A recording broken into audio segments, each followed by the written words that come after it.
L-2024 kienet sena mimlija ħidma bla waqfien min-naħa tal-Gvern. Din il-ħidma rriżultat f'kisbiet pożittivi foqsma diversi minn dak tal-ekonomija, l-edukazzjoni u s-soċjal. F'din is-sena Malta kellha tkabbir ekonomiku akbar mill-medja storika waqt li l-ekonomiji Ewropej huma staġnati.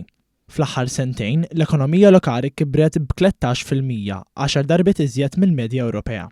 L-inflazzjoni naqset ukoll għal madwar 2.5%. Dan grazzi għall-iskema stabilta u l-istabilità fil-prezzijiet tal-enerġija.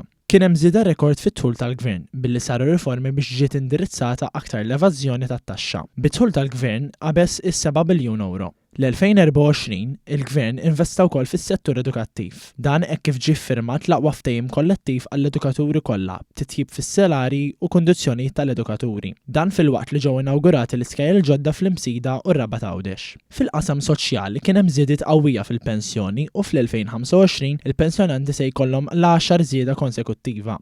Dan flimkien ma' żieda b'saħħitha ta' 250 euro fiċ-Children's Allowance u fil-qasam tal-akkomodazzjoni sar fost l-oħrajn l-akbar proġett tal-Imsida. Bin-nefqa soċjali se tkun laħqet għall-ewwel darba fl-istorja il-1.5 biljun euro. Fil-qasam tas-saħħa wkoll kien hemm diversi avvanzi, iktar investimenti fl-apparat mediku fosthom fir-radjoloġija bħall-MRI f'Għawdex u investiment ta' 6 miljun euro għal koppji biex ikollhom servizz tal-IVF. Fil-qasam tax-xogħol, il-Gvern iffirma l-akbar ftehim kollettiv għal ħaddiema tas-servizz pubbliku. Iddaħlet fis-seħħ il-liġi li tirregola t-temping agencies u dik tal-skills pass. Daħlu fl-istat finali x-xogħlijiet fil-Labour Migration Policy u mill-ewwel tas-sena jibda jaħdem il-prinċipju tal-Equal Pay for Work of Equal Value. Fl-2024 innexxinna nilħu 3 miljun turist hekk kif sar reklamar iffokat lejn turiżmu ta' kwalità. F'din is-sena, il-feris bejn il-Belt Valletta, Taslima u l-Kottonera sar b'xejn. Kienet sena wkoll ta' riformi, tnieda l-helpline ġdid 138 dwar is-saħħa s-sigurtà fuq il-post tax-xogħol. Dan fil-waqt li tnediet ir-riforma dwar il-qorti tal-familja u twaqqif mill-ġdid tal-qorti kummerċjali.